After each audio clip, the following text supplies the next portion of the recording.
need to recognize here in the CSRA and abroad. I was just thinking about all of the first that we have probably failed to recognize that you've been a part of. So many impactful positions that have, to some degree or in some way, helped us to leverage ourselves as a person, as a people, as a family. And I know, I never will forget this, and I know he's smiling right now when I say this.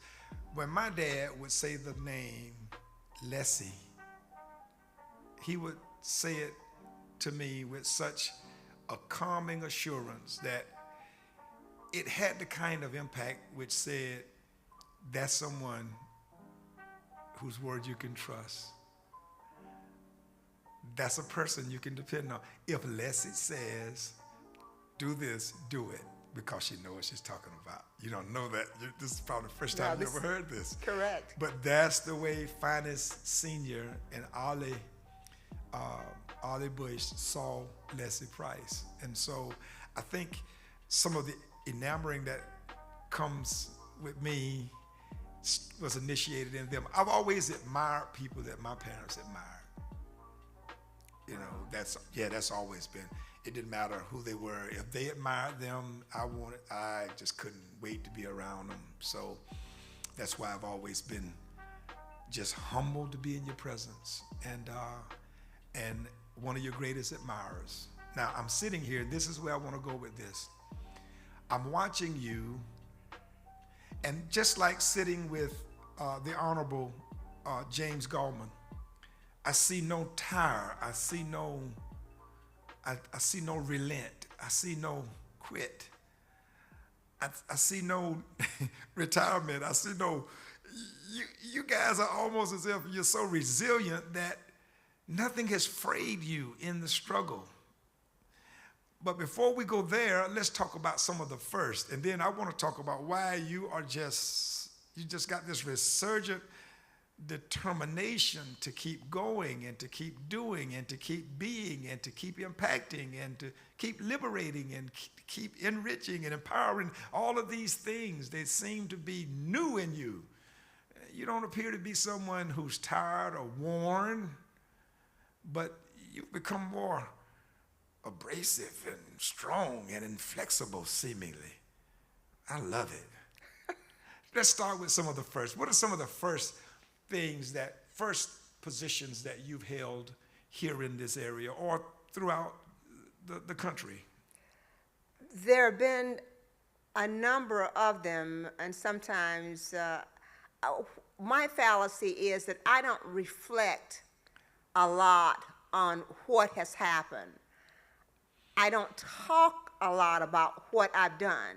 There's too much to do. And I'm criticized often saying, Leslie, the public doesn't know much about you and what you've done because you don't talk about it. I said, I don't have time to talk about it. There's too much to do. Too much to still do. To do rather than reflect on what has already been done. Wait. I know. I should not interfere with that thought. But let me tell you something. You sound just like what I heard James Gallman say. Wow. And I carried that home with me because I'm a pastor.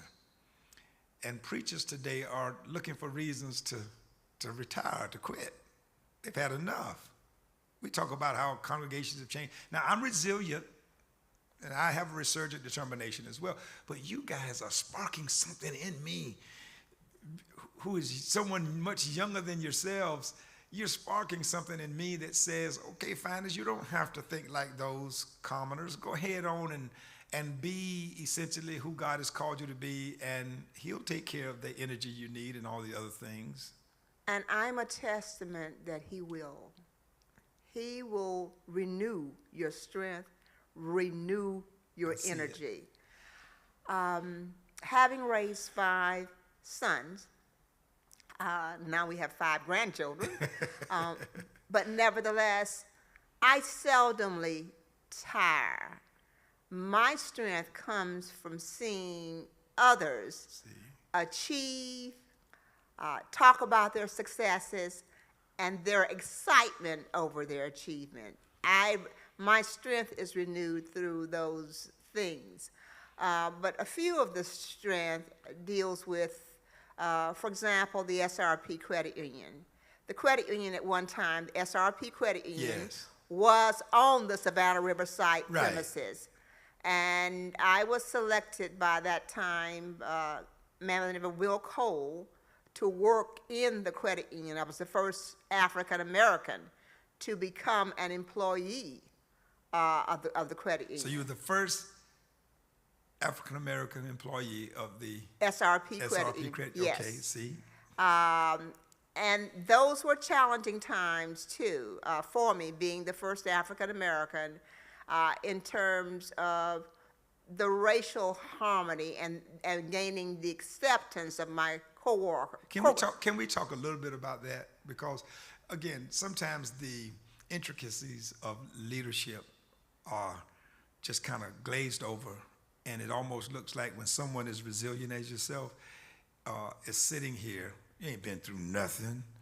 Like you were in that position. What did you face there? Give me some of the things that you really had to learn about people and how to make adjustments and things that you just. So when I entered the credit union, I had a meeting with my manager, my supervisor, that was the term at the time, and he shared with me that there was issues with some of the women, with my using the same bathroom as they use. And would I agree to not use that bathroom, because there was a men and a women's bathroom, and I'm the only African American there, to use the women, to use the public bathroom. And if you recall, the public bathroom would be the cafeteria's bathroom, so I'd have to leave out of that building and go around the front and use the cafeteria's bathroom. And I did that for a number of months. And this particular day, it was raining. It was pouring raining, and I could not make it to that public bathroom. So I slipped in and started using the bathroom in the building. Fast forward, there was nothing said by anybody, so I continued to use it for a little over a month until my supervisor called me in and shared with me that there was some concerns. Closed the door. He said there was some concerns about some things I was doing in the credit union. And I'm thinking it has to do with finance, since that's the business we're in. And he said, I said, is it something I've done with my work? And he said, no. This involves the agreement we had when you came into this building. And I'm puzzled. I said, agreement? He said, yes. When you came here, did we not agree that you would not use the bathroom in this building? And I said, yes, we talked about it. And he said, did you not agree that you would not use it? And I said, yes, I agreed. And I said, is there a problem? He said, yes, there is a problem. And I said, what, can I ask what the problem is? He said, well, there's some complaints that you're not flushing the commode when you use the bathroom. And I'm sitting there in awe, and I said, flushing the commode? And he said, yes. I said, there's 4 other women in this building. Why is it me that's not doing it? And he said, well, all 4 are complaining that you're using the bathroom, but you're not flushing the commode. So I don't mind saying I was sitting there almost in tears, and probably in tears. I just remember just being shocked. And so I'm sitting there, and I said, okay, what would you have me do now? Is it my job? Am I going to be fired for not flushing the commode? And he said, well, he reared back in his chair. Let me talk to them about it. And I think my recommendation is that I'll get you a form to sign that says that you will look back every time you use the bathroom and make sure that you flush. I think they may agree with that. And I am in awe that he is going to prepare a statement that I've got to look back and flush to see if it's flush before leaving that bathroom. And I said, is this it? He said, yeah, let me just work on that and think about this, and I'll get back with you. I walk out. I go to my little area. I had a small area that I had not a real office like. And I'm sitting there thinking, my goodness.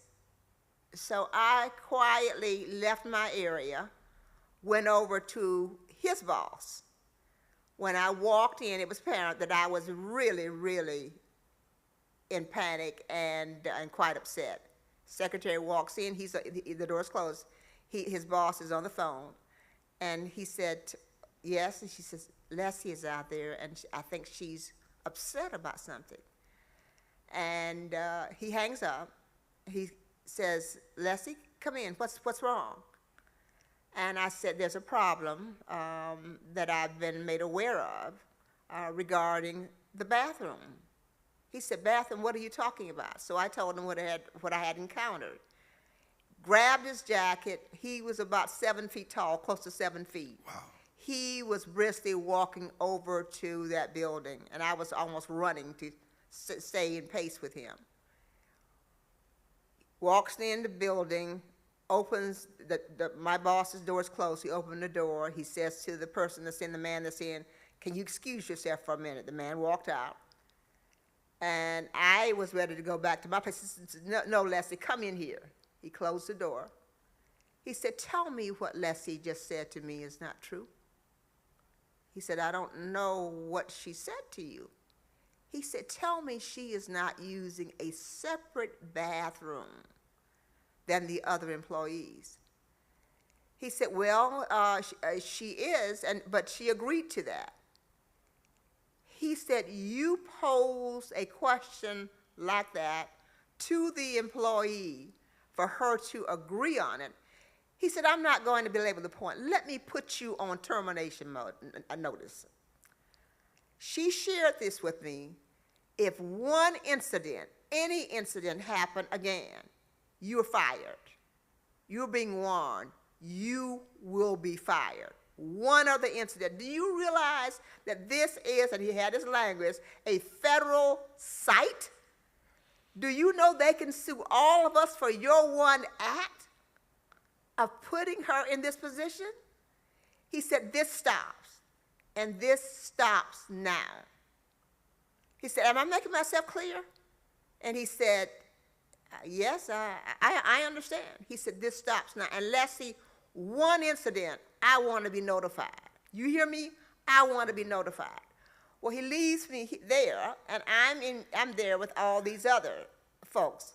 And we would go to conventions and places, but the group never wanted us included. This is how God works. Included with them, we would have to find separate places to go to because we were not with the group, or wasn't accepted with the group. But the national people of the credit union movement took a liking to Weeb and myself, and so they wanted us to join them at their table up front. Wow. So instead of sitting in the middle of the back, we had a front table with the national group. And that is how we managed to level some playing field, but I still had to be careful. I was the first person to be on the cash line, issuing cash at the credit union. And believe me, that was scary to me because here I have said something, and I'm thinking this has got to be a trap. My guard was, just as you see me now, I never took a bag in, never took a bag out. And I did this for months, not carrying anything in or anything out. no one could say or could plant anything on me That's good. saying that I had something. But it was those kinds of guards you had to be careful about. Now you've done something here that, oh boy, see, that's what I'm talking about. This, so if I had allowed you, we would have moved on from first, and not dealt with any of the intricate details associated with servant leadership. Sometimes we take for granted cost, what it costs an individual. I'm listening at you, and I'm dealing with this from a dual reference. A, you're an insider. You're a black among whites. You're a woman, one black female among 4 white females. You're put in a position of a hierarchical position primarily because you're the only and the first black to be given such an honor. But in the midst of doing so, you've got us looking at you, and you've got them looking at you. So now you've got to be savvy among them. You need God to give you the kind of prudence. I think I can use that word. Prudence foresees evil and it hedges itself in. So you need God to gracefully give you prudence to prepare you for what you can face among your peers, just to have a job. But you also need God to give you another level of sensitivity regarding your own people, because some may think that you have more access than you do, more privilege than you do, more honor than you do, more leverage than you do. That is to say, we can become beg fellows, not bed, B-E-D, but beg, B-E-G, fellows, in that we now need you to give us or grant us a privilege that you just can't do alone. But you've got this interior conflict of interest going on here, because now you've disturbed a part of the institutional reference, wherein if you could have helped, just say, me get a loan or someone get access prior to this, now it ain't as easy as it would have been. And it may just happen to someone that you care most about, and now she not do me right. Well, the other piece to this too is you've got to think ahead. Being there was a benefit for a lot of our folks, including Right. myself, Right. as an upward mobility if I planned to stay in that position. But you know the changes that occurred. But fast forward, I started studying the people I'm dealing with and where they grew up. They were taught discrimination. Okay. They were taught See, that's- discrimination. yes. They did not know how to embrace someone like me pretty much on their level. So showing kindness and gratitude and compassion can override that hate. Say that again. I love it. Showing kindness, compassion, and gratitude Gratitude. Come on. can overpower that hate. Okay. And it worked no matter how they treated me. So you became a walking principle. You had to demonstrate what we read about, what we're told, the principles that really do work. You had to literally become a daily example of those things. In spite of the fact that they're doing these things, they have their example, I have my example. I was always grateful. And some of them, I'm not one to stay out of work, okay? But some of them took a lot of time off. I ended up learning every job within that credit union. Let's say I did that myself. Wow. Every job I learned, it didn't matter whether I was working in TNT, on the plating line, or where. I learned from the inspector's job all the way to the handler, from the time something came in that had to be you had to account for. And it's not about me, but that was the same thing that worked for me. It begs favor eventually, doesn't it? It does. And you really become an asset to the institution. There you go. By being available. Now did you always, whoa, again. you become an asset to the institution, and in becoming an asset to the institution regards its assets. It handles differently its liabilities, and eventually you change the dynamics of their reference because they have to see you as an asset rather than a liability, even where others who are liabilities, who have failed to become assets because of the stance they take. You are using principles, measures, to actually carve out favor in your life. And you're having to endure painful experiences daily, but you are committed to the test. Come on, keep sharing. Well, but as time went on, their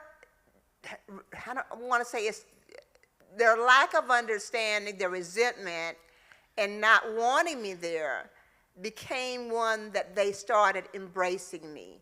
They got to know my family better. They wanted to know my husband, and if they were alive, some of them were alive, they referenced my children later in life as their grandchildren. See? And where's my grandchild? Those are the words that they would utter as my kids became older. And they left when I departed from that group. It was a different culture than it was when I entered. So you can teach and show people how to love one another. That is awesome. It is demonstration. So that was the first. Then because the credit union was no longer part of Savannah Riverside. At one time, the credit union was part of the Savannah Riverside. Yes. They separated themselves. Then I moved on the board of directors, which was a great thing. And one of the former managers, Ed Templeton, I made the job offer to Ed Templeton to hire him as the president of the credit union. Are you kidding me? We scouted out the first branch. The first branch of SRP Credit Union was in Barnwell, South Carolina. On a Sunday afternoon following church, Ed and I went to investigate that location. So that's one of the first. In terms of my municipal government, was the first female to run for public office in the 70s. In 1975, there were folks complaining about what was not being done in our community, how they were discriminating against African Americans. And in listening to the people that were complaining, I said, we can do something about it. You've got all kinds of credentials and skills. Run for public office.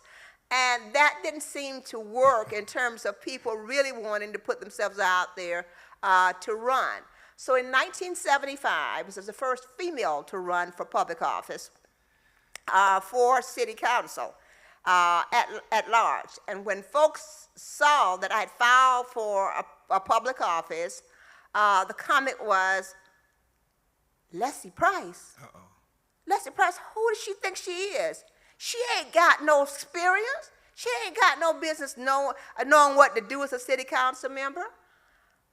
I ran, and I don't mind saying that it was an intimidation factor, but I ran anyway. It's a citywide election, but I will tell you the lesson that I learned because of my lack of self-confidence. I said after I lost. Wait a minute, lack of self-confidence? I had lack of self-confidence, okay? But I ran anyway. Back to that, yeah. I ran anyway. And two guys came to me and they said, Leslie, why don't we run as a slate? Instead of your running, because there were three seats available. Instead of you running alone, let's run as a team. A slate is the team. And let's get the team elected. And I thought, that's a great idea. That helps to renew my strength with going as a team versus an independent. Well, that's not always as good as it appears, okay? So I found out later that the others had personal literature and the team literature that they were handing out. I wasn't that smart at the time having my personal literature and the team literature. And when the outcome of that election came with my having a loss, I learned, and I was devastated in terms of the loss. I said, if this is the way politics is, I want no part of it. I'm done. That was in 1975. And Bill Clyburn said one thing to me after that election. He said, Leslie, you may have lost, but you still won. And I'm thinking, what do you mean? When you've lost something, you've lost something. How can you win with losing? And there was a lot of truth to that. I won, but in ways that I did not know. But I said to myself, I'll never do that again. Bishop, all kinds of doors open. See? All kinds of doors open for that single loss. That single risk, that single loss. I got appointed to state committees.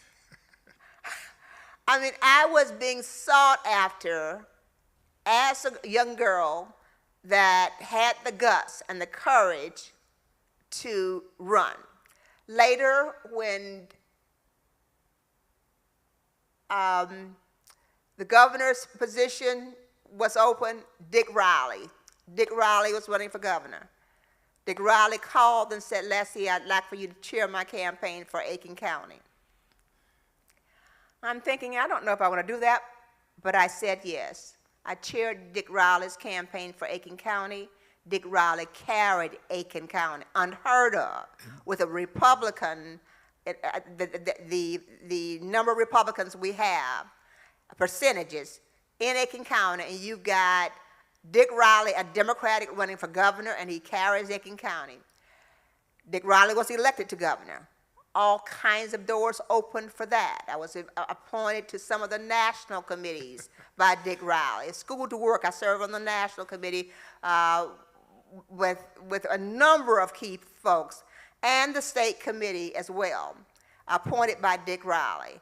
And that just created all kinds of opportunities. So in 1987, I said, I'm going to go after it again, and I'm going to run again at large for city council. 87, I ran, and I was successful, becoming the first female in the city's history to become elected to city council. And I have served since then, 37 years. 37 years. 37 years. So we're gonna name that, we're gonna label that the lost that woman. And I'll tell you why. I'm listening at the young lady who's growing and matriculating and learning from her experiences. And now someone has given her a title reference into understanding that your lost aren't always lost. They are actually to be calculated as wins. It just depends upon how you look at it, because other opportunities were born favorably from what seemed to be a mistake or mistaken approach to an idea about how to win. Sometimes our losing is the best win we get, because there are other things that God has intended for us to experience. Now, here's another thing. I want to go back into something you mentioned. Oh, we got to deal with this because leadership carries this in nuance. How does a young black female, now an aspiring politician with low self-esteem, but tremendous experience already? We've heard about the building blocks of how to, what makes one continue. We want to deal with this low self-esteem and how it interfaces with this idea of trying something else, aspiring to achieve something new. We'll be back in just a few minutes, and we're going to let Leslie talk to us about that, because that is, again, the trimming of a true servant leader. And I can see where that resilience comes from now, but we got to get those wheels to turning. I want you to share that with us in detail. I will do that. We'll be back in just a moment.